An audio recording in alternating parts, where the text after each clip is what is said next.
Welcome to match பேசி on Kailash tax. இன்னைக்கு நம்ம பேச போறது India England ODI series 3 match series முடிஞ்சது. இப்ப அடுத்து சாம்பியன்ஸ் டிராஃபியை நோக்கி நம்ம பயணப்பட்டு இருக்கோம். அதை பத்தி தான் நம்ம பேச போறோம். இந்த 3 மேட்ச் ஓடிஐ சீரிஸ் எப்படி இருந்தது அப்படிங்கறத பத்தியும் சாம்பியன்ஸ் டிராஃபி ஸ்குவாட பத்தியும் நம்ம பேச போறோம். நம்ம கூட இன்னைக்கு ஜாயின் பண்றது ராஜு. வணக்கம். வணக்கம்.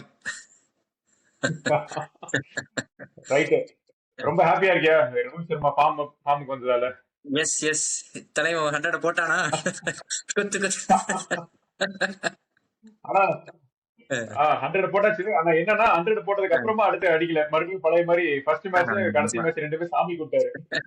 அது வருவாருப்பா, அது வருவாரு. அது சும்மா கேஎல் ராகுலுக்கு எல்லாம் ஒரு கேம் டைம் வேணும் இல்லையா, அதனால கொஞ்சம் அப்படியே கேஎல் ராகுலுக்கு கோலி எல்லாம் ஆடல, அதனால அப்படியே போயிட்டாரு. பாப்போம் இனி அடுத்து சாம்பியன்ஸ் டிராஃபில மறுபடியும் ஒரு அந்த பவர் பிளேல அந்த கேம் எடுத்துட்டு வருவான்னு நினைக்கிறேன். அந்த ஃபியர்லெஸ் செல்ஃப்லெஸ் கேமா? ஆமா, fearless selfless reckless reckless game தான் ரொம்ப காலமா ஆடிட்டு இருக்காப்ல. பட் ஃபியர்லெஸும் செல்ஃப்லெஸும் வந்து நல்லா இருக்கும். ரெக்லெஸ் இல்ல, எடிட் பண்ணிடாது, எடிட் பண்ணி அது எடிட் பண்ணிடலாம், வச்சுக்கலாம். அதுவும் ஃப்ளோல வந்தா கரெக்டா தான் இருக்கும். ஓகே, இந்த 3 மேட்ச் ஓடி வந்து நீ பாக்கும்போது இந்த சீரிஸ் எப்படி பார்த்த? ஆக்சுவலா 50 ஓவர் முடிச்சா உட்காந்து பார்க்க முடியுதா? பெரும்பாலும் முடியாது இல்ல, வேலை இருக்கும், ஓடிட்டு இருக்கும். அப்பப்ப நடுவுல என்ன நடக்குது நெட்டி தான் பாத்துட்டு இருந்தோம். ஆமா, அப்ப அதேதான். ஆக்சுவலா அதுவும் அவங்க இங்கிலாந்து வந்து ஒரு இன்ட்ரெஸ்ட் இல்லாம கூட்டிட்டு வந்து சும்மா ஆட சொன்னாங்க, ஆடுறோம் அப்படிங்கிற மாதிரி. கட்ட சொன்னாங்க, கட்டுறேன், உன்னை கட்ட சொன்னா உன்னையும் கட்டு அப்படிங்கிற மாதிரி ஆடிட்டு இருந்தாங்க.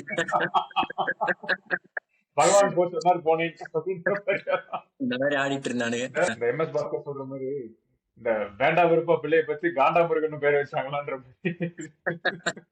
ஒரு ஈடுபாடே இல்லாம ஆடிட்டு இருந்த மாதிரி. ஆக்சுவலா ஃபர்ஸ்ட் மேட்ச் வந்து கொஞ்சம் நல்லா தான் ஸ்டார்ட் பண்ணாங்க. ஒரு பெரிய ஸ்கோர் போக வேண்டிய மேட்ச் தான் அது.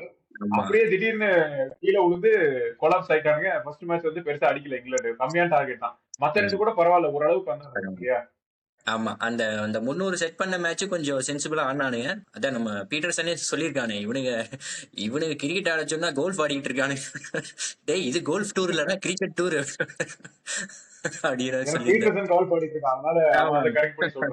ஆமா, அவர் நம்ம சாஸ்திரி மாம்ஸ் கூட ஏதோ சொல்லியிருந்தாப்ல, from what I have heard they have had only one net session அப்படிங்கிற மாதிரி ஏதோ கேள்விப்பட்டேன். ஜோ ரூட் மட்டும் தான் ரெகுலரா நெட்ஸுக்கு போறாரு, மத்தவனுக்கு எல்லாம் யாருமே வந்து பிராக்டிஸே பண்றது இல்ல அப்படிங்கிற மாதிரி சொல்லியிருந்தாப்ல. சரிடா, நீங்க சாம்பியன்ஸ் ட்ரோஃபிக்கு பிராக்டிஸுக்கு போறீங்க, சாம்பியன்ஸ் ட்ரோஃபிக்கான பிராக்டிஸா தான் பாக்குறீங்க. அப்ப இந்த சீரீஸ ஒழுங்கா விளையாடாதான் அங்க போய் பெர்ஃபார்ம் பண்ண முடியும். இத என்னவோ மாதிரி ஒண்ணுமே ஒரு மதிக்காத மாதிரி ஆளையாட்டு இருந்தா இது என்ன பிராக்டிஸ் பண்றான்னு தெரியல. பிளேயர் பேரை பார்த்தா கூட நமக்கு இப்போ பட்லரு, ரூட்டு, அப்புறம் இந்த ஹாரி ப்ரூக்கு, மார்க்குட்டு, அப்புறம் ஜோப்ரா ஆர்ச்சர், இவ்வளவுதான் தெரியுது. மத்த எல்லாம் நிறைய பேர் வந்து உள்ள யாரும் திடீர்னு உள்ள வந்து விளையாண்டு இருக்காங்க அவங்க லெவன்ஸ்ல. ஆமா ஆமா, இந்த 2020 லீக்ஸ்ல போய் ஓரளவு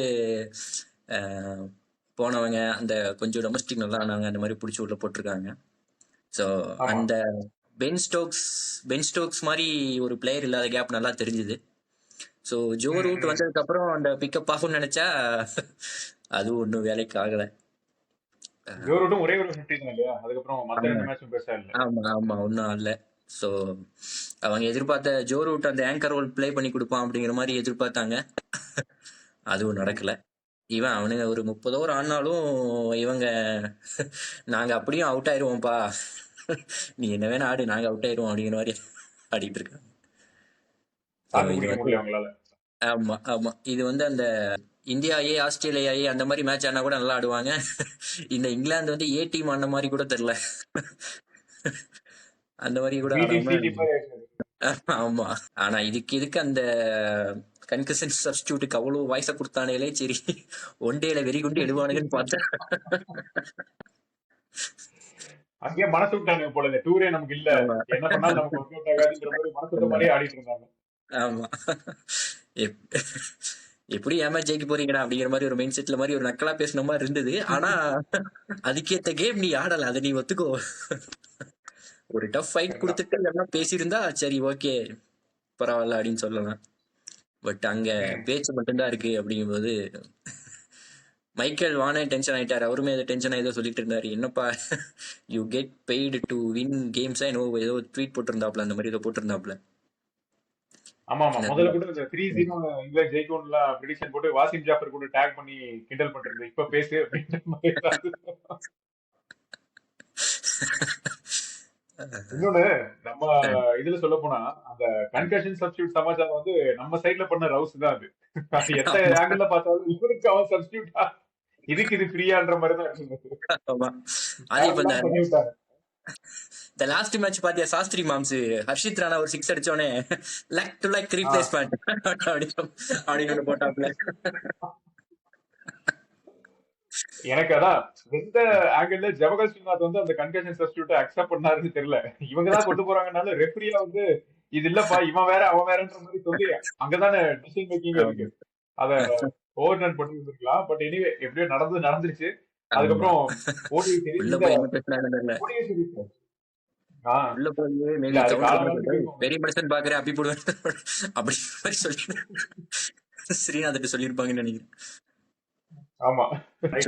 இப்போ நம்ம பேட்டிங் எடுத்துப்போம். நம்ம பேட்டிங் தான் இதுல ஃபார்ம். பவுலிங் வந்து நீ பார்த்தா ஹர்ஷித் ராணா 3 விக்கெட் எடுத்தது, அப்புறம் Jadeja back to back 3 wicket எடுத்தது, அதை பத்தி பேசலாம். பட் ஓவராலா பார்த்தா இந்தியன் டீமோட பேட்டிங் ஃபெயிலியர் வந்து நம்ம பிஜிடில பார்த்தோம் இல்லையா. அதுக்கப்புறம் T20ன்றது வந்து கம்ப்ளீட்லி வேற கேம், வேற டீமுமே கூட. அதனால அது அப்படியே போயிடுச்சு. அது வந்து நம்ம மெமரியிலே நிறைய பேருக்கு இருக்காது. இந்த T20 நடந்து முடிஞ்சதுல இந்த இவன் அடிச்சது அபிஷேக் சர்மா அடிச்ச 100 மட்டும் தான் மைண்ட்ல இருக்கும். அதுக்கப்புறம் என்னன்றது சொல்லு அப்படின்னா சில பேருக்கு டாப் ஆஃப் மைண்ட்ல இருக்காது, அப்படியே போயிடும் அது. இப்போ ஓடிஐக்கு நம்ம வந்தோம்னா பிஜிடியில் விளையாடுற நிறைய பேர் இதுல இருக்காங்க உள்ள. மெயினா 2 பேர், 2 தலைங்களும் உள்ள இருக்காங்க. இதுல ஒரு ஆள் வந்து ஃபர்ஸ்ட் மேட்ச் பார்க்கும்போது ரைட்டரா அவுட் ஆன விதத்தை பார்க்கும்போது இன்னும் அந்த கடைசியில ஆஸ்திரேலியால அவுட் ஆனது, ரஞ்சி டிராபியில் அவுட் ஆனது, அதே மாதிரிதான் மறுபடியும் அவுட் ஆனா அப்படின்ற மாதிரி இருந்தது. பட் நல்ல வேலை செகண்ட் மேட்ச்ல ஒரு கம்பேக் இருந்தது. அந்த செஞ்சுரியில இருந்தே ஆரம்பிக்கலாமே. ரோஹித் சர்மாவோட செஞ்சுரி அதை நீ எப்படி பாக்குற? ஒரு கம்பேக்னு எடுத்துக்கலாமா, இல்ல இது கண்டினியூஸா இது ப்ரொலாங் ஆகாதுன்னு நினைக்கிறியா? சாம்பியன்ஸ் இல்ல ட்ராஃபிக்கு எடுத்துட்டு போலாமா இந்த ஃபார்ம்? இல்ல நான் ப்ரொலாங் ஆகும் தான் நினைக்கிறேன். ஏன்னா அது ஒரு நல்ல நல்ல நாக்கா தான் இருந்தது. ஸோ ஃபர்ஸ்ட் மேட்ச் பார்க்கும்போது எனக்கும் அதே தாட் தான் இருந்தது. என்னடா இது அதே மாதிரி பாதி பாதி பேட்டை விட்டு முழுசா அடிக்கவும் ஷாட்டையும் கம்ப்ளீட் பண்ணாம பாதி பேட்டை விடுறாப்லே அப்படின்னு. பட் அந்த 100 பார்த்தோன்னே சாட்டிஸ்ஃபைடு ஆக்சுவலா. ஸோ ரோஹித் பார்க்கும்போது பேக் டு டச் அப்படிங்கிற மாதிரி தான் சொல்லலாம். அதுவும் இல்லாம இப்போ ஒன் டே கிரிக்கெட்டுன்னு வரும்போது எப்படியும் ஒரு டச்சுக்கு வந்துடுறாப்ல, தலைவன் வந்துடுறாப்ல, அதனால பிரச்சனை இல்லை. ஆனா வெள்ள பால்னா துபாய், பரவாயில்ல. ஆமா வெள்ள பால்னு அடிச்சிருவாப்ல, ரெட் பால்னா கொஞ்சம் கஷ்டம். அதனால தலைவன் ஃபார்முக்கு வந்துட்டாப்லன்னு தான் நினைக்கிறேன். பார்ப்போம். ஏன்னா துபாயில எப்படி எப்படி கண்டிஷன்ஸ்னு தெரியல. ஸோ கொஞ்சம் ஸ்லோவா இருக்கும், பேஸ் வந்து கொஞ்சம் இறங்கி நின்று வரும் அப்படிங்கிற மாதிரி சொல்றாங்க. ஸ்பின்னிங் பெருசா சப்போர்ட் இருக்காது, ஆனா கொஞ்சம் பேஸ் வந்து கொஞ்சம் ஸ்லோ விக்கெட்ஸா இருக்கும் அப்படிங்கிற மாதிரி சொல்றாங்க. ஸோ எப்படிங்கிறத பார்ப்போம். ஆனா ஓரளவு அந்த பிஜிடில இருந்ததுக்கு இப்போ ஓரளவு பரவாயில்ல, நல்ல பரவாயில்ல, நல்ல ஒரு அந்த கில்லும் இப்போ ஃபார்முக்கு வந்ததுனால அந்த ஓப்பனிங் வந்து கொஞ்சம் செட் ஆன மாதிரி தான் இருக்கு. ஸோ ஒரு ஹோப் இருக்கு, பார்ப்போம். ரைட். இப்ப ரோஹித் சர்மாவோட ஷாட்ஸ் எடுத்துக்கோங்க. அந்த செஞ்சுரி அடிச்சதுல இருந்த ஷாட்ஸ் வழக்கம் போல அந்த புல் ஷாட், அப்புறம் இன்சைட் அவுட்ல அடிக்கிறது, அந்த சவுண்ட் ஆஃப் த பேட் எல்லாமே நல்லா இருந்தது. ஒன்னும் எசகா பட்டதும் போல எட்ஜ் எல்லாம் பெருசா இல்ல, எல்லாம் கிளீன் ஸ்ட்ரைக்கா தான் இருந்தது நிறைய. சோ அது ஒரு கான்பிடன்ஸ் தான் கொடுக்குது. சென்டர் பேட்ல மீட் பண்ணி ஷாட்ஸ் நார்மலா போகுது அப்படின்னாலே அது ஒரு கான்பிடன்ஸ் கொடுத்துரும் இல்லையா? ஆமா, கண்டிப்பா கண்டிப்பா பரவாயில்ல. ஓரளவு உட்டு, அப்புறம் இன்னொரு இந்த ஷகிப் முகமது அவரும் நல்லா தான் போடுறாப்ல. ஸோ அந்த ரெண்டு பவுலர்ஸுமே ஹேண்டில் பண்ணது நல்லா தான் இருந்தது. ஸோ ஆப்வியஸா அந்த புல் ஷாட் வந்து மறுபடியும் வந்துருச்சு. அதனால அந்த லெக் சைட்ல ஒரு 4 6 எதிர்பார்க்கலாம். ஸோ கோலியும் வந்து ஒரு 50 போட்டாப்ல. ஸோ ஓரளவு டாப் ஆர்டர் ஓரளவு ஓகே அப்படிங்கிற மாதிரி இருக்கு. ஆனா தெரியல இன்னும். அதான் இன்னும் இந்த ரோக்கோ மேல ஒரு டவுட் இருக்கு. கில் பார்த்தா கொஞ்சம் நல்லா செட்டில். ஆமா, ஆனா கில் பார்த்தா கொஞ்சம் செட்டில் ஆன மாதிரி இருக்காப்ல. கில் வந்து 3 மேட்சுமே ஆனதுனால கொஞ்சம் நல்ல ஃபார்ம்லயே இருக்காப்ல. இப்போ கில் வந்து ஒரு செஞ்சுரி 2 50 இல்லையா, அதுல ஒண்ணுமே வந்து 80+ அந்த ஒரு 50மே. சோ நல்ல ஒரு அந்த வைஸ் கேப்டன்சி கொடுத்ததுக்கு நான் ப்ரூவ் பண்ணிட்டேன் அப்படின்ற மாதிரி தான். பட் இந்தியாவுக்கு வெளியே, துபாய் வந்து பக்கத்துல இருந்தாலும் அதுவும் இந்தியாவுக்கு வெளியே தான். அது ஒரு ஸ்லோ ட்ராக், ஸ்பின் ட்ராக்கும் கிடையாது, பேஸ் ட்ராக்கும் கிடையாது. அது ஒரு ஆமா. மாதிரி மந்தமான ஒரு ட்ராக் தான் அது. சோ அங்க போய் ஆடுறது பேட்டிங் ஃப்ரெண்ட்லி விக்கெட்ஸ்ல வந்து அடிச்சிடலாம் நீ. ம். அந்த அகமதாபாத் அடிக்கிறதா இருக்கட்டும், இதெல்லாமே இங்க வந்து அடிச்சிடலாம்.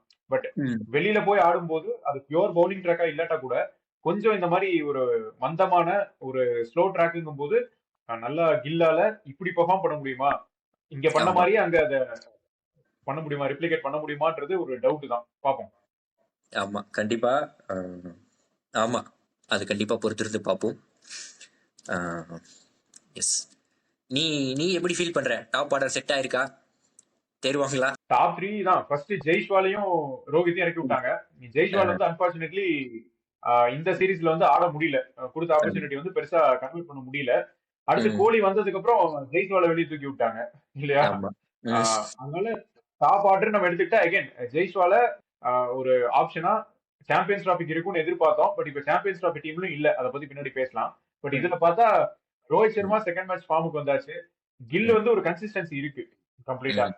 சோ அது ம். ஒரு பாசிட்டிவான விஷயம் தான். ம். விராட் கோலி வந்து அகைன் முழுசா சரி. ஃபார்முக்கு வந்துதான் நம்மளால சொல்ல முடியல. ஏன்னா இந்த 50 வந்து கடைசி மேட்ச்ல அடிச்சாலும் அஹ், 2 மேட்ச்லயும் பாத்தீங்கன்னா அடில் ரஷீத் பால்ல தான் அவுட் ஆனது. அடில் ரஷீத் பால்ல கொஞ்சம் கம்மி தான் விளையாடுறாப்ல. அந்த ஸ்பின் வந்து அதுவும் டிபிக்கல் கன்வென்ஷனல் லெக் ஸ்பின் தான் அது. அது ஒன்றும் பெரிய அவுட்ஸ்டாண்டிங்கான ஒரு கூகுளியோ இல்ல பிளிப்பரோ ஸ்லைடரோ அந்த மாதிரியான சமாச்சாரங்கள் எதுவும் இல்ல பெரும்பாலும். ம். நார்மலான ஒரு லெக் ஸ்பின் தான். அதுலயே திரும்ப 2 மேட்சுமே அதே பவுலர் கிட்ட தான் டிராப் ஆயிருக்காரு. அது ஒண்ணு. ம். பட் ஷார்ட்ஸ் இருந்தது வந்து நான் கவர் டிரைவ் ஆடியே தான் தீருவேன் அப்படின்னு சொல்லிட்டு அந்த 4 அடிச்சது அதெல்லாம் ஓகே தான். பட் அங்க போய் கொஞ்சம் நிதானமா ஆடி, இப்ப கில் ஒரு மாதிரி ஒரு டெம்பரமெண்ட்ல செட் ஆகி விளையாடுறான்ல, அந்த ம். மாதிரி ஒரு மைண்ட் செட்டுக்கு கோலி வந்துட்டா பரவாயில்ல. ஏன்னா நீ ம். கிட்டத்தட்ட 2 பேரையும் மேட்ச் பண்ணலாம்ல. ஸ்டைல் ஆமா. ஆஃப் பிளேவை வச்சு பார்த்தா 2 பேருக்கும் வந்து சிமிலாரிட்டிஸ் இருக்கு. ம். அதனால அத கொஞ்சம் மைண்ட்ல வச்சுக்கிட்டு ஆடினா இந்த டாப் ஆர்டர் வந்து அங்கேயும் அப்படியே கொண்டு போலாம். இன்னொன்னு கடைசி மேட்ச்ல இந்த ஸ்வீப் ஷாட்லாம் கொஞ்சம் ஆடினது எனக்கு கொஞ்சம் பாசிட்டிவா தான் பட்டுது. குனியாமே ம். ஆடிட்டு இருக்கிறத விட்டுட்டு ஆமா. கொஞ்சம் வளைஞ்சு நிமிந்து ஸ்வீப் ஷாட் வேற சில ஸ்கோரிங் ஷாட்ஸ் எல்லாம் ஆடினா நல்லா தான் இருக்கும். அந்த ரன் ஸ்கோர் பண்றதுக்கான ஆப்பர்ச்சுனிட்டிஸ் எடுத்துக்கலாம். இன்னொன்னு ம். ஸ்ரேயாஸ் ஐயருக்கு திடீர்னு கிடைச்ச ஆப்பர்ச்சுனிட்டியை ஸ்ரேயாஸ் ஐயர் நல்லாவே யூஸ் பண்ணதை பார்த்தோம். ஃபர்ஸ்ட் ம். மேட்ச்லயே இல்ல, திடீர்னு ம். கூப்பிட்டு சினிமா பார்த்துட்டு இருந்தாலும் கூப்பிட்டு வந்து அடுத்த நாள் நீ காலையில இறங்க போற அப்படின்னு சொல்லி வந்து உடனே ஒரு குயிக் 50 அடிச்சு அந்த மேட்ச்ல சீக்கிரமா அந்த மேட்சை முடிக்கிறதுக்கு நம்ம வித்தின் ம். 40 ஓவர்ஸ்குள்ளேயே முடிச்சிட்டோம்ல. ஆமா. 38 ஓவர்ஸ்லயே மேட்ச் முடிஞ்சதுன்னு நினைக்கிறேன். சோ அதுவா ம். இருக்கட்டும். அடுத்த மேட்ச்ல ஒரு 40 பிளஸ் வந்தது. அதுக்கப்புறம் மறுபடியும் ஒரு 50. சோ இது எல்லாமே ஸ்ரேயாஸ் ஐயரும் கிட்டத்தட்ட கில் மாதிரியான ஒரு ஃபார்ம் தான். சோ அதனால எனக்கு தெரிஞ்சு சாம்பியன்ஸ் டிராஃபிலையும் ஸ்ரேயாஸ் ஐயரோட பொசிஷன் வந்து சீல்டுன்னு நினைக்கிறேன். கிட்டத்தட்ட இப்ப இதுல ஆமா. இருக்கிற பேட்டிங் ஆர்டர்ல பெருசா ஸ்டஃப்லிங் இருக்காது. டாப் ஆர்டர்லாம் கண்டிப்பா. இவங்க தான் உள்ள இறங்க போறாங்க இல்லையா. ஆமா. அதே தான் போகுது. ஸோ கில்லு, ரோஹித் சர்மா, விராட் கோலி, ஸ்ரேயாஸ் ஐயர் இல்லையா. ம். அப்புறம் இந்த கேஎல் ராகுல தான் வந்து இவங்க டீம்ல வச்சுக்கிறாங்க. ஆனா எகைன் இந்த டெஸ்ட் மேட்ச்ல என்ன நடக்குதோ அதே குழப்பம் கேஎல் ராகுலுக்கு இதுலயும் நடக்குது. ம். திடீர்னு பார்த்தா அக்ஷர் பட்டேல மேல இறக்கி விட்டு கேஎல் ராகுல நம்பர் 6 இறக்கி விடுறாங்க. கேஎல் ராகுல், ஹர்திக் பாண்டியா இவங்கெல்லாம் கீழே, அக்ஷர் பட்டேல் மேல. என்னதான் நீ அக்ஷர் பட்டேலோட ரெக்கார்டு ஸ்டாட் வந்து கொஞ்சம் பெட்டரா இருந்தாலும் சமீபத்துல இருந்தாலும் இப்ப பியோர் பேட்ஸ்மேன் பார்த்தா இவங்க 2 பேரும் பேட்ஸ்மேன் தானே, இப்ப ஹர்திக் பாண்டியாவும் கேஎல் ராகுலும். சோ அவங்கள ம். கொஞ்சம் அப்படி ஆர்டர் இறக்கி விட்டா மேபி அவங்க ம். ஸ்கோர் பண்றதுக்கான ஆப்பர்ச்சுனிட்டிஸ் வந்து இருக்கும். அது கடைசி மேட்ச்ல பார்த்தோம். கேஎல் ராகுல் வந்து ம். கடைசி மேட்ச்ல இருந்து அந்த ஆமா. பாட்டிங் வந்தது. இல்லாட்டா நீ நம்பர் 6ல இறங்கும்போது உனக்கு 10 பாஞ்சு ரன் தான் வந்து கான்ட்ரிபியூட்டே பண்ண முடியும். அந்த 10 பாஞ்சு ரன் வந்து தேவையில்லாது. யார் வேணா அடிக்கலாம், பவுலர் அடிக்கலாம், யார் வேணா அடிக்கலாம். ஸோ ம். விக்கெட் கீப்பிங்க்கு மட்டும் கேஎல் ராகுல்ங்கிற மாதிரி இல்லாம ஒரு பேட்ஸ்மேனாவே மேல கொஞ்சம் அப்படி ஆர்டர் இறக்கி விட்டா ஒரு பெட்டரான ஸ்ட்ராட்டஜியா அது இருக்கும் அப்படின்னு எனக்கு படுது. அட்லீஸ்ட் ம். கேஎல் ராகுலுக்கு ஒரு ஆப்பர்ச்சுனிட்டி கொடுத்து அதை ஜஸ்டிஃபை பண்ண மாதிரி இருக்கும். இல்லாட்டா ம். நம்ம எப்படி போயிரும்னா இது இந்த ஒரு ம். டைம்ல பார்த்தா அந்த விஜய் தாகியா, சமீர் தீகே இந்த மாதிரி சில விக்கெட் கீப்பர்ஸ் மட்டும் இருப்பாங்கல்ல, அவங்க ஆமா. எல்லாம் இறங்குற டவுன் இருக்கும்ல. அதாவது ம். கடைசி ஆல்ரவுண்டருக்கு முன்னாடி ஒரு டவுன், ராபின் ஆமா. சிங்க்கு அடுத்து அவங்க இறங்குவாங்க, இல்லாட்டி கொஞ்சம் ம். முன்னாடி இறங்குவாங்க. அந்த மாதிரியான ஒரு ஆளா ஒரு பிளேயரா வந்து நீ கேஎல் ராகுல ட்ரீட் பண்ண முடியாது. ஏன்னா நல்ல பிளேயர் தான் இல்லையா, நல்ல பேட்ஸ்மேன். அதனால நீ ம். கொஞ்சம் மேல இறக்கி விடலாம். ம். எங்கேயாவது நடுவுல கொஞ்சம் ட்விஸ்ட் பண்ணி விடணும், கொஞ்சம் குழப்பத்தை ஏற்படுத்தணும், இல்ல ஒரு கேம்பிளிங் மாதிரி ஏதாவது ட்ரை பண்ணலாம்னா வேணா நீ லெஃப்ட் அண்ட் ரைட் சரி. ஹேண்ட் காம்பினேஷனுக்கு வேணா யாரையாவது மேல சஃபிள் பண்ணி பார்க்கலாம். சோ அதான் எனக்கு படுது. சோ பேட்டிங்கை பொறுத்த வரைக்கும் செட்டு தான். இப்போ பவுலிங் தான் வரணும். இப்போ பவுலிங்க பார்க்கும்போது உனக்கு எப்படி இருக்கு? ஏன்னா பும்ரா கிடையாது, அது கன்ஃபார்ம் ஆயிடுச்சு இல்லையா. ஆமா. ஆமா. நம்ம அது பெரிய அடி நம்மளுக்கு. ஏன்னா பும்ரா ஆமா. த பீஸ்ட். அவர் இல்லாம டெத் ஓவர்ஸ்ல ஒன்றும் பண்ண முடியாது. ஒரு 40 to 50 வந்து பும்ரா இருந்தா வந்து ஓகே, ஓரளவு நம்ம ம், ஒரு ஒரு 50-60 இருந்தா கூட டிஃபெண்ட் பண்ணலாம் அப்படிங்கிற மாதிரி ஒரு ஒரு ஹோப் இருக்கும். ஸோ ம், அப்போ வந்து நம்ம பவுலிங் செகண்ட் அப்படிங்கிறப்ப ரொம்ப அடி வாங்குவோம் அப்படிங்கிற மாதிரி தோணுது. ஏன்னா ம். பவுலிங் செகண்ட் போகும்போது பும்ரா இருந்தாப்புல அப்படின்னா டெத் ஓவர்ஸ்ல கான்ஃபிடென்ட்டா நம்ம வந்து ஒரு 60 கூட டிஃபெண்ட் பண்ணலாம். ஆனா பும்ரா ஆமா. இல்லாதனால அந்த இடத்துல கொஞ்சம் அடி வாங்கும். ம். பிளஸ் பிளஸ் வந்து ஷமி இன்னும் ஃபுல் ஃபார்முக்கு வரல. அந்த பழைய டச் இல்லை இன்னும். ஆமா. போடுறாப்புல, பட் வந்து அந்த பழைய ஷமி வந்து இன்னும் வரல. ஸோ அதனால ம், ம், மேபி ஹர்ஷ்தீப் சிங் ஓப்பனிங்ல நல்லா எடுத்து கொடுப்பாப்ல. ஓப்பனிங்ல ஒரு 2 ம். விக்கெட் விழுகுது. அதே மாதிரி டெத் ஓவர்ஸ்லயும் ஓரளவு போடுவாப்ல. ஸோ ஹர்ஷ்தீப் வந்தது ஒரு பிளஸ். பிளஸ் லெஃப்ட் ஆர்ம் சீமர்லாம் வந்து இப்போ துபாயில ம். வந்து பயங்கரமா பெர்ஃபார்ம் பண்ணிட்டு இருக்காங்க. அந்த ஐஎல்டி 2020 அப்படிங்கிற ஒரு ஸ்டாட்ஸ் வருது. ஆமா, ஆமா. அப்படி ம். பார்க்கும்போது ஹர்ஷ்தீப் வந்தது ஒரு நல்ல பிளஸ். பட் ம். செகண்ட் பவுலர் வந்து கொஞ்சம் இதுல இருக்கு. ஹர்ஷித் ராணா வந்து எப்படியும் ஃபர்ஸ்ட் ஸ்பெல்ல நல்லா அடி வாங்குறாப்ல. அப்புறம் செகண்ட் ஆமா. ஸ்பெல்லு தேர்ட் ஸ்பெல் எக்கானமி வரும். ஜாஸ்தியா போச்சு. ஆமா, செகண்ட் ஸ்பெல்லு தேர்ட் ஸ்பெல் வரும்போது ஓரளவு விக்கெட் எடுக்கிறாப்ல. பட் ம், ஃபர்ஸ்ட் ம். ஸ்பெல் அடி வாங்கினா வந்து கொஞ்சம் கஷ்டம். மேபி அதுக்கு ம். தான் வந்து வருணை கூட்டு வந்திருக்காங்கன்னு நினைக்கிறேன். தம்பி நீ உள்ள இறங்கி வருண் சக்கரவர்த்தி. வருண் ஒரு 2-3 ஓவர் போடுப்பா அப்படின்னு. ஆனா வருணான்னா வந்து குல்தீப் உட்கார வைக்க முடியுமா அப்படிங்கிறது ஒரு டவுட். ஏன்னா இப்ப குல்தீப்பும் ஆடி ஆமா. வருணும் ஆட முடியுமா அப்படிங்கிறது கஷ்டம். ஸோ ம். குல்தீப்பா வருணா அப்படிங்கறதுல என்ன போறாங்க அப்படின்னு எனக்கு தெரியல. அந்த ஆப்ஷன் எப்படி எடுப்பாங்க அப்படிங்கிறது தெரியல. பிளஸ் வந்து ஓகே. எனக்கு தெரிஞ்ச இனிஷியலா வந்து அஷ்தீப் அண்ட் ஷமியை வச்சு ஸ்டார்ட் பண்ணுவாங்க. சப்போஸ் ம். ஷமி ஏதாவது பேக் ஆறாரு இல்ல ஏதாச்சும் ஒரு ப்ராப்ளம் அப்படின்னா மேபி ஹர்ஷித் ராணா உள்ள கொண்டு வரலாம். ஸோ ரெண்டு கரெக்ட். ரெண்டு ம். எனக்கு தெரிஞ்சு ஸ்பின் வந்து கொஞ்சம் செட்டில் ஆன மாதிரி இருக்கு. ஏன்னா இப்போ ஜடேஜா ஒரு டச்சுக்கு வந்துட்டாப்ல. அக்ஷரும் ஒரு அளவு ஆமா. போடுறாப்ல. ஸோ ம். அக்ஷர் ஜட்டு குல்தீப் ஆர் வருண் அப்படிங்கிறப்ப அந்த ஸ்பின் வந்து கொஞ்சம் கவனம் மாதிரி இருக்கு. பட் வந்து ம். ஸ்பின்னுக்கு வந்து எந்த அளவு அசிஸ்டன்ஸ் இருக்கும் அப்படிங்கிறது தெரியல பிச்சில். ஸோ இப்போ இங்கெல்லாம் ம். வந்து நம்ம பிச்சர்ஸ்ல நல்ல அசிஸ்டன்ஸ் இருந்தது. அதனால ஓரளவு ஓகே மேனேஜ் பண்றாங்க. அங்க ஆமா. எப்படி ஒர்க் அவுட் ஆகுதுன்னு தெரியல. ஸோ அப்படி இல்லை அப்படின்னா ஹார்திக்கை வச்சு பவர் பிளேல 1-2 ஓவர் போடுவாங்க. அப்படி போட்டு அப்படியே ம். மேட்ச் பண்ணணும். So Bumrah okay. இல்லாத கொஞ்சம் இதுதான். பட் ம். அப்படியே போனா நம்ம ஆசிஸ் வந்து ஒரு 5 பேர் இல்லாம உட்காந்துருக்கானுங்க. அதுக்கு வந்து இது ஆமா. கொஞ்சம் இல்ல மாத்தி மாத்தி அவன் இல்ல இவன் இல்ல யாரும் யாரெல்லாம் இருக்கீங்க அப்படின்ற மாதிரி தான் இருக்குது. ஸ்டார்க் ஒருத்தன் தான் இருந்தாப்ல. ஆபத்து ஆப்டட் அவுட் விட்டாங்க ஃபார் வெளியே. பர்சனல் ரீசன் அப்படின்னு. டேய் என்னடா நடக்குது? எனக்கு அந்த இது மாதிரி தான் வருது. இந்த மகாபிரபு படத்துல செந்தில் வந்து லீவ் கேட்பான்ல, தாமு எனக்கு 2 days லீவ் வேணும் அப்படின்னா, என்ன சம் பர்சனல் மேட்டர் எனக்கு அந்த மாதிரி தான் வருது.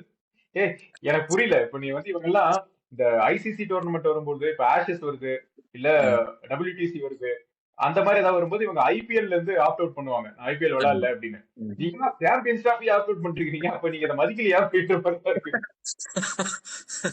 இல்ல ஸ்டார்க்லாம் வந்து அந்த நேஷனல் கிரிக்கெட் அந்த இன்டர்நேஷனல் கிரிக்கெட்டுக்கு ஒரு மதிப்பு கொடுக்குற ஆள் தான் ஆக்சுவலா. எனக்கு ஐபிஎல் வேண்டாம். ஆமா ஆமா.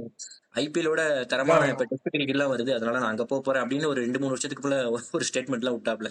சோ ஸ்டார்க்லாம் ஆமா வந்து ஆமா. அந்த மாதிரி ஆள் தான். ஆனா ஏன் வெளியே போனாப்ல அப்படிங்கிறது தெரியல. மேபி ஏதோ பர்சனலா ஏதாச்சும் ரீசன்ஸ் இருக்கலாம். என்னன்னாவே ஏதாவது ரீசன் இருக்கலாம். பட் என்னன்னா இது ஒரு சீக்வன்ஸா அடுத்தடுத்து நம்ம பார்க்கும்போது கமின்ஸ் கிடையாது இல்லையா? கமின்ஸ் இல்ல, இப்ப ஸ்டார்க் இல்லைங்க போது ஸ்டோயின்ஸ் ஸ்டோயின்ஸ் இல்ல, ரிட்டையர்ட் மார்க்கஸ் ஸ்மித் இல்ல. மார்ஷ் இல்ல, மார்ஷ் எல்லாம் அந்த இன்ஜுரி. ரிட்டையர்மெண்ட் எல்லாம் எங்க ஸ்டார்க் இது எதுக்கு தேவையில்லாம இப்ப இந்த டைம்ல அனௌன்ஸ் பண்றது இருக்கு. ஸோ இப்போ இந்த வேர்ல்ட் கப் ஸ்குவாட்ல இருந்து ஆடின 11ல ஒரு 5 பேர் இல்ல. Already Warner retired. ஸோ ஒரு 5 பேர் தான் ம். இருக்காங்க. அந்த ஹெட் ஒருத்தர் இருக்கான் கருமாந்திரம் முடிச்சு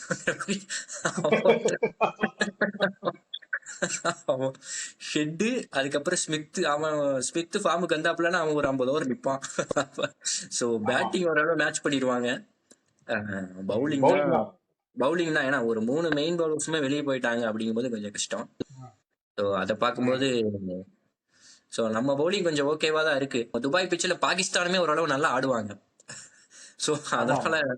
நியூசிலாந்து வந்து நம்ம எப்பயுமே அந்த அது ஐசிசி கிட்டத்தட்ட அவங்களுக்கு ஹோம் பிச். பாகிஸ்தான் சொன்னேன்ல, பாகிஸ்தானுக்கு வந்து ஹோம் பிச் மாதிரி தான். அப்பப்ப அங்க வந்து ஆடிட்டு ஆமா, தான் இருக்காங்க. இன்னொன்னு ஹோம் பிச். இந்த துபாய் T20 எல்லாம விளையாடுறாங்க. அதனால ஆமா, அவங்களுக்கு இந்த பழக்கம் இருக்கு. அதனால அது அவங்களுக்கு வந்து ஒரு பழக்கப்பட்ட பிச் அப்படிங்கிறதுனால ஸோ அவங்களோட போறது கொஞ்சம் டஃப். பிளஸ் வந்து நியூசிலாந்து வந்து எப்பயுமே ஒரு நம்மளுக்கு அந்த ஐசிசி ஈவெண்ட்ஸ்னு வரும்போது நம்மளுக்கும் நியூசிலாந்துக்கு ஒரு மூணாம் பொருத்தமா தான் இருக்கும். எங்கேயாவது சுத்தி போய் நியூசிலாந்து கிட்ட அடி வாங்குவோம். எனக்கு தெரிஞ்சு அந்த டுவெண்ட்டி டுவெண்ட்டி ஆமா த்ரீ வேர்ல்டு கப்ல மட்டும்தான் வந்து அந்த செமிஃபைனல் அடிச்சு உள்ள போனோம். மற்ற நேரத்துல எல்லாமே அடி வாங்கியிருக்கோம். ஸோ நியூசிலாந்து கொஞ்சம் டஃப். ஆமா ஆமா பாகிஸ்தான் வந்து அவங்களுக்கே தெரியாது அந்த அன்னைக்கு எப்படி ஆட போறாங்க அப்படிங்கிறது. அதனால அந்த அன்னைக்கு தான் தெரியும். அவங்களுக்கே ஸ்டாக் கொடுத்துப்பாங்க, அதனால அந்த மாதிரி ஒரு டீம். அதனால அதனால அவங்களுக்கு தெரியாது.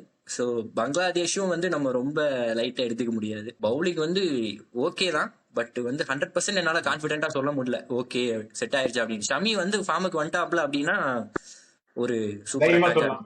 இருக்கும். கண்டிப்பா ஒரு சூப்பர் அட்டாக்கா இருக்கும். ஸோ ஸ்பின்னுக்கும் கொஞ்சம் அசிஸ்டன்ஸ் இருந்து ஷமியும் ஃபார்முக்கு வந்துட்டாப்ல அப்படின்னா கண்டிப்பா ஒரு ராமசாமி அந்த கப் எடுத்து விட அப்படிங்கிற மாதிரி போயிடலாம். இல்லாட்டி இந்த என்ன ரத்த காவெல்லாம் வாங்குது அந்த மாதிரி திரும்பி வர வேண்டியது. அது துபாய்னாவே நம்ம அந்த 2020 அடி வாங்கி ஞாபகம் வந்தோம்ல, அந்த ரிஷ்வானும் ஒரு பாபரும் ஒரு ஒரு நோலாஸ்ல வின் பண்ணி கொடுத்து வெளியே வெளியே வந்தோம். அந்த சீரிஸ் தான் ஞாபகம் வருது. ஸோ அதனால துபாயில கொஞ்சம் பார்த்து தான் ஆடணும். பட் பார்ப்போம் எப்படியா. இன்னொன்னு, அந்த ரிஷ்வானும் பாபரும் அடிச்சது, நோலாஸ் அடிச்சது, அது ஒரு அவமானம்னாலும் அந்த மேட்ச்ல நீ பாத்தீங்கன்னா டாப் ஆர்டர் எல்லாம் வந்து லெஃப்ட் ஆம் பவுலர் இவெண்ட் அவன் பேர் என்ன, ஷாகின் ஷாஃப்ரி வந்து போல்ட் ஆவாங்க எல்லாம் எல்லாம் ஒரே மாதிரி இன்கமிங் டெலிவரியில வந்து கேஎல் ராகுல், ரோஹித் சர்மா எல்லாரும் அவுட் ஆவானுங்க. அது வந்து நமக்கு அப்பயே என்னடா இவ்வளவு மோசமா விளையாடுறீங்க. அப்புறம் கடைசியில உருட்டி திரட்டி ஒரு மாதிரி டீசன்ட் ஸ்கோருக்கு வந்தாங்க. அப்போ ஒரு சின்ன ஹோப் இருந்தாலும் அந்த ஈஸியா அவனுக்கு அடிச்சுட்டு போயிட்டாங்க பாகிஸ்தான். சோ அந்த மாதிரி ஒரு நமக்கு துபாயில ஒரு ஹிஸ்டரி இருக்கு. அதாவது நல்ல ஹிஸ்டரி கிடையாது இல்லையா. முதல்ல ஷார்ஜால இந்தியா ஆடும்போது ஒரு மாதிரி பக்கு பக்குன்னு உட்காந்து இருப்பாங்கல்ல, அந்த மாதிரியான ஒரு இதுதான் துபாய்க்கும் நமக்கும். மத்தபடி அனாலிசிஸ் எல்லாம் பண்ணி ஒரு மாதிரி கொண்டு போறாங்க. பட் இந்த ஸ்பின்னு தான் எனக்கு புரிய மாட்டேங்குது. இப்ப 5 ஸ்பின்னரை கொண்டு போய் வச்சுட்டு நீங்க அப்போ டீம் 11 என்ன மாதிரி நீங்க சூஸ் பண்ணுவீங்க? இப்போ ஒரு ஸ்பின்னர் உள்ள வந்ததால இப்போ ஜெய்ஸ்வால வெளியே தூக்க வேண்டியதா போச்சு, ரைட்டா? ஜெய்ஸ்வால் இல்ல உள்ள.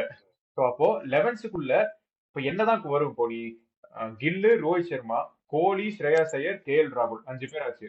அப்புறம் ஹர்திக் பாண்டியா 6.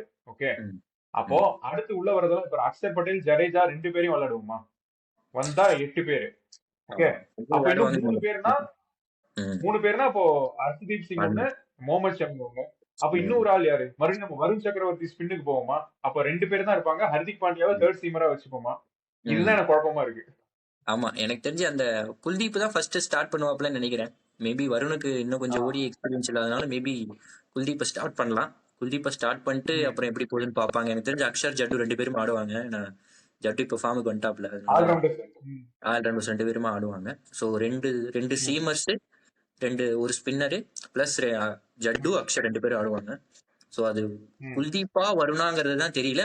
ஒரு 60-70% குல்தீப் ஆடுவாரு அப்படிங்கிற மாதிரி தோணுது. ஏன்னா ஒன்டே நிறைய ஆடி இருக்காப்ல. என்னைய கேட்டா பர்சனலா நான் வந்து வருண் ஆடுவேன்.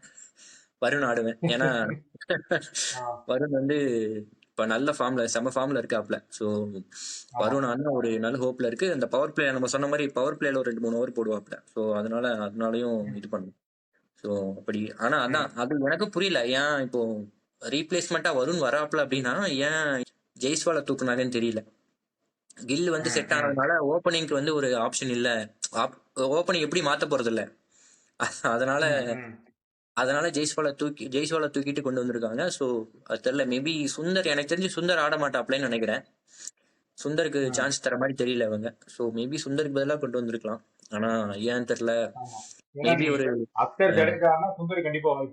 ஆமா ஆட மாட்டாங்க.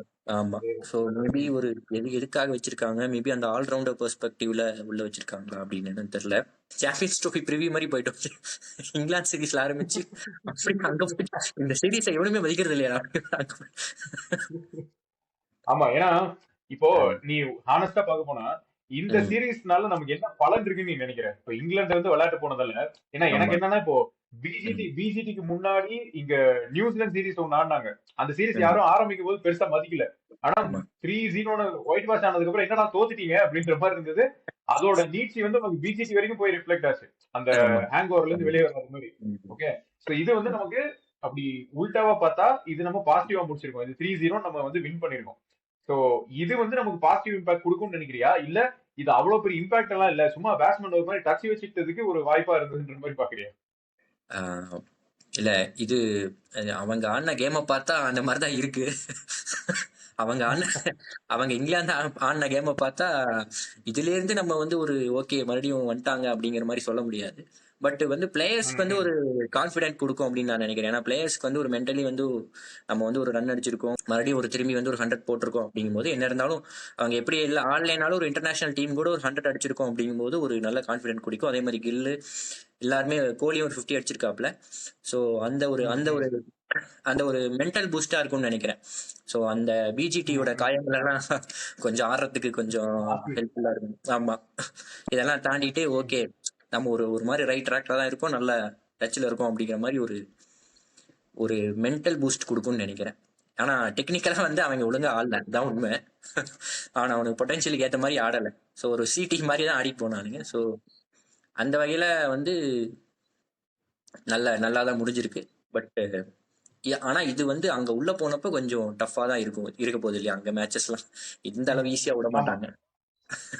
ஸோ அதனால அந்த இது ஒரு இருக்கு. ஆனா ஒரு பாசிட்டிவா தான் நான் பாக்குறேன். ஓகே, நம்ம கம்ப்ளீட்டா நெக்லெக்ட் பண்ண முடியாது, ஒரு நல்ல ஒரு பாசிட்டிவான ஒரு மைண்ட் செட்டுக்கு வந்திருக்காங்க. ஸோ பொதுவா இந்த டூர்லாம் ஆரம்பிக்கிறதுக்கு முன்னாடி பிராக்டிஸ் மேட்ச் ஆடுவாங்கல்ல, அந்த மாதிரி வேணா இதை எடுத்துக்கலாம் இல்லையா? அந்த அந்த ஸ்டேட்ல தான் ஆடினானுங்க. அவங்க ஆடினதை பார்க்கும்போது நம்ம ஓரளவுக்கு ஓகே டச்ல சீக்கிரம் பண்ற மாதிரி போயிடுச்சு. ரைட்டு. இப்ப நீ கோச்னு பார்க்கும்போது கம்பீர் வந்து இதுல ரொம்ப உருன்றது பார்த்தோம். இதுல வந்து கொஞ்சம் ரிலாக்ஸ்டா இருக்கிற மாதிரி தெரியுது. ஒயிட் பால் வந்து ஓரளவுக்கு செட் ஆகுதுன்னு நினைக்கிறியா, இல்ல இது மோர் ஆஃப் டீம் தான் இதா இருக்கு, அவங்க பெட்டரா ஒயிட் பால்ல பெர்ஃபார்ம் பண்றாங்க, அதனால கோச் வந்து கொஞ்சம் ரிலாக்ஸா இருக்கிற மாதிரி தெரியல? இது ஒரு நல்ல கேள்வி. இதுக்கு பதில் என்ன சொல்றது இல்ல, அதான் மேபி அவருக்கு இன்னும் கொஞ்சம் செட் ஆக இன்னும் கொஞ்சம் டைம் ஆகலைன்னு, இன்னும் கொஞ்சம் டைம் ஆகும்னு நினைக்கிறேன். மேபி அந்த உள்ள வந்தாப்புல அந்த ஐபிஎல் கோச் பண்ணாப்புல அப்புறம் உள்ள வந்திருக்காப்புல.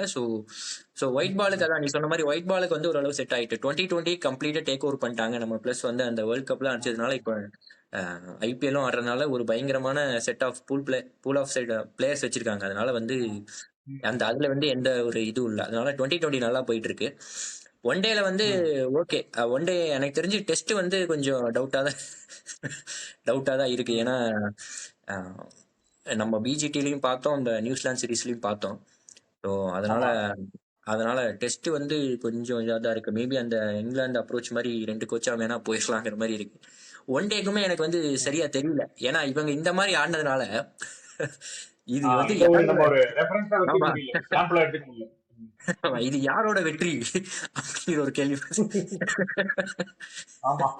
அவனுங்களே பாதி தோத்த மாதிரிதான் இருந்தது. நம்ம அந்த பாதி இது வந்து அவங்களே தோத்த மாதிரி தான் இருந்தது. பட் வந்து ஓகே, அந்த ஹர்ஷித் ராணா பேக் பண்ணது ஓரளவு ஒர்க் அவுட் ஆயிருக்கு ஆக்சுவலா. இப்போ இந்த சீரீஸ்ல ஓரளவு ஒர்க் அவுட் ஆயிருக்கு. பட் அந்த சாம்பியன்ஸ் ட்ரோஃபில எந்த அளவு ஒர்க் அவுட் ஆகும் அப்படிங்கிறது தெரியல. அதே மாதிரி இந்த ஸ்பின்னர் ஆல்ரவுண்டர்ஸை வந்து ஓவரா நிறைய பேக் பண்றது வந்து நம்மளுக்கு செட் ஆகுமா அப்படிங்கிறதும் தெரியல. அது 2020க்கு ஓகே.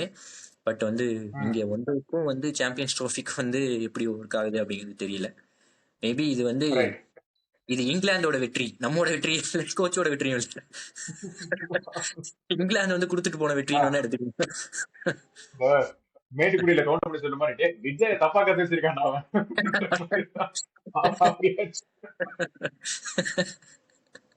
அப்படிதான் போகுது. ஸ்ரேயாஸ் ஐயரோட ரோல் எடுத்துக்கலாமே. இப்போ ஸ்ரேயாஸ் ஐயருக்கும் டீம் மேனேஜ்மெண்ட்டுக்குமே ஏதோ ஒரு லடாய் போயிட்டு இருக்கிற மாதிரி தான் இருக்கு. அவன் கடைசி நேரம் வரைக்கும் ஒரு ஆப்ஷனா தான் வச்சிருக்காங்க. அவனுக்கு உறுதியான ஒரு இடம் வந்து உள்ள இல்ல. பட் இருந்தாலும் அதை வந்து அவன் பேசும்போதே கூட அவன் கேஷுவலா சொல்லிடுறான், எனக்கு தெரியும் நான் விளையாட மாட்டேன்னு, பட் எனக்கு கொடுத்தாங்க, சரி ஓகே வந்து விளையாடுனேன் அப்படின்றது ஓப்பனாவே கேஷுவலா சொல்லியாச்சு. அது ஒரு விதத்துல பாசிட்டிவான எடுத்துக்கலாம். பட் இருந்தாலும் இப்போ ஸ்ரேயாஸ் ஐயர் பெர்ஃபார்ம் பண்ணதால இப்போ நீ எஸ்எஸ்பி ஜெய்ஸ்வால வந்து உள்ள வைக்க முடியாது. ஓகே, எல்லாரும் முதல்ல கோலி பார்க்கும்போது கோலிக்கான ஒரு ஆப்ஷன் மாதிரி தான் ஸ்ரேயாஸ் ஐயரை யூஸ் பண்ணாங்க. கோலி இல்ல, அதனால ஸ்ரேயாஸ் ஐயரை உள்ள கொண்டு வந்தாங்க. கோலி உள்ள வந்த உடனே ஸ்ரேயாஸ் ஐயர் விளையாடுனதுனால ஜெய்ஸ்வால் வெளியே போக வேண்டியதா போச்சு.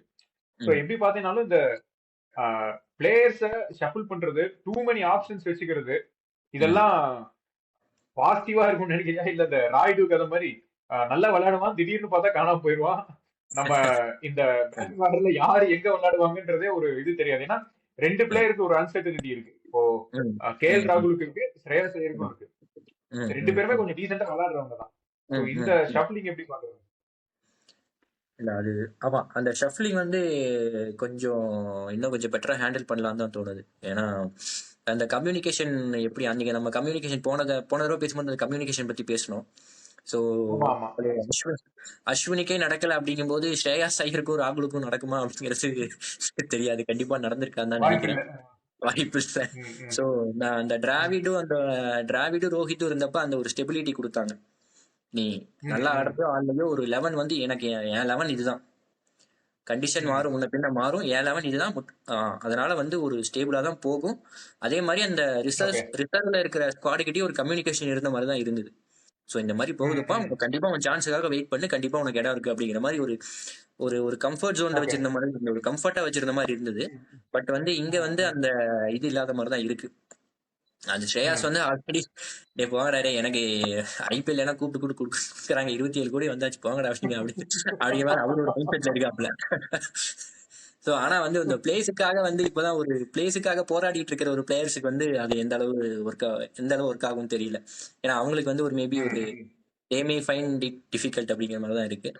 So right. அதை வந்து ம். இன்னும் கொஞ்சம் பெட்டரா ஹேண்டில் பண்ணலாம். ம். சுந்தரோட பிளேஸுமே அப்படிதான் இருக்கு இல்லையா? சுந்தர் ஒரு மேட்ச் ஆடுறாப்புல, ஆமா ஆமா. 2020 எடுக்கிறாங்க, ஒரு ஓவர் தான் போடுறாப்புல. ஏன்னா இங்கிலாந்து ஆ. அப்படிதான் ஆடிட்டானுங்க. எனக்கு சுந்தருக்கு ஒரு 2 3 ஓவர் கொடுத்து பார்த்துருந்துருக்கலாம். அது ஏன் கொடுக்கல அப்படின்னு தெரியல. ம். ஸோ அது வந்து இன்னும் கொஞ்சம் நல்லா பெட்டரா தான் ஹேண்டில் பண்ணணும்னு நினைக்கிறேன். ஸோ இது வந்து கண்டிப்பா பிளேயர்ஸ் அஃபெக்ட் பண்ணும். ஒரு ம், கம்யூனிகேஷன் ம். கிளியரா இல்லை அப்படின்னா, நான் அவன் பிளேஸுக்காக ஆடுறானா மேட்சுக்காக ஆடுறானா அப்படிங்கிறது வந்து ஒரு அந்த ரெண்டுக்கும் இதுல ஒரு போராட்டத்திலேயே ஆடிட்டு இருப்பான். இப்ப நம்ம வந்து ஆமா ஆமா. நம்மளுக்கு ஒரு சேஃப்டி பண்றதுக்கு ஒரு 50 அடிக்கிறதா இல்ல மேட்சுக்காக அடிக்கிறதா அப்படிங்கிற மாதிரி ஆடினானா ஆ. வந்து அது கேஎல் ராகுலுக்கு ரொம்ப அந்த நாளே குழப்பத்துல நடந்தது. இருந்தாங்க. ஆமா ஆமா. நீ வந்து ராகுல் இல்லைனாவே அப்படிதான் ஆடுவாப்ல. அது வேற இருந்ததுன்னா அப்புறம் எப்படி எப்படி ஆடுவாப்லன்னு தெரியல. சோ அது கண்டிப்பா ம். இன்னும் கொஞ்சம் பெட்டரா ஹேண்டில் பண்ணணும். ரைட். இந்த கேமை என்ஜாய் பண்ணி அந்த பிளேயரால விளையாட முடியாது. ஒரு ஆமா ஆமா. குழப்பத்திலேயே இந்த கெட்டியார் மதர், நான் ஒரு குழப்பத்துல வாழ்ந்துட்டு இருக்கேன் மதர் குழப்பத்துல வாழ்ந்துட்டு அப்படின்ற இருக்கு. மாதிரி தான் அந்த மாதிரி தான் போயிட்டு இருக்கு பல பேருக்கு. ஆமா ஆமா. பெரிய பெரிய தலைங்கெல்லாம் தப்பிடுறாங்க. ஆமா பெரிய தலைகள்லாம் போயிடுறாங்க. இப்ப இந்த ருத்துராஜ் வந்து ஒரு மோசமான சீசன் ஒன்னு ஃபுல்லா இருந்தது. ஒரு சிஎஸ்கேக ஒரு மோசமான ஒரு சீசன் ஃபுல்லா இருந்தது. ஆமா. அப்ப வந்து நான் வந்து தோனிகிட்ட பேசுறப்ப அவர் வந்து என்கிட்ட சொன்னது என்னன்னா, நீ உன் பிளேஸ பத்தி கவலைப்பட வேண்டாம், நீ உன் கேம் ம். ஆடு அப்படிங்கிற மாதிரி ஒரு கம்யூனிகேஷன் இருந்தது அப்படின்னு சொன்னாப்ல. ஸோ அந்த மாதிரி ஒரு ம். ம். கம்யூனிகேஷன் இங்க நடக்கிறது இல்ல. ம். ஸோ அதனால அந்த பிளேயர்ஸ்க்கு அந்த பேக்கிங் கிடைக்கல அப்படின்னா கண்டிப்பா ஒரு கொலாப்ஸ் தான் போகும். எந்த ஆஹ் நம்பிக்கையில நான் ஆடுவேன் அப்படின்னு அந்த கேள்வி வந்துடும் உங்களுக்கு. ஆமா. ஸோ அது இப்போ அந்த பேட்டிங் ஆடுற மாறுறது அதெல்லாம் அப்படி பார்க்கும்போது கண்டிப்பா ம். நல்லா போகல. பட் ஓகே வந்து ஸ்ரேயாஸ் ஐயர் ஓரளவு மேனேஜ் பண்ணிட்டாப்ல. அந்த ஒரு ம். ம். குவிக் அந்த மாதிரி ஒரு பேஸ் செட் பண்ணிட்டு போயிடுறாப்ல. ராகுல் மாம்ஸ் தான் அடி வாங்குறாப்ல. டேய் என்னடா பண்றீங்க? ஸோ மாமன் மகள் படத்துல சத்யராஜ் வந்து அந்த லேடிஸ் கிட்ட போட்டிருக்கும் போது கவுண்டமணி பார்த்து, ஏப்பா நீ எல்லாம் வெளியே போப்பா அப்படின்னு. யாரு நானா? நான் வெளியே போறது உனக்கு நல்லது இல்ல தெரியுமா அப்படின்ற மாதிரி தான் போயிட்டு இருக்குது. நீ இஷ்டத்துக்கு வந்து நீ வெளியே போ, நீ உள்ளவா, மாத்தி மாத்தி போயிட்டு இருக்குது அந்த இது. யோ 46 இன்ச்சு பாடி வச்சுட்டு அங்க இருக்கு இங்க இருக்கு.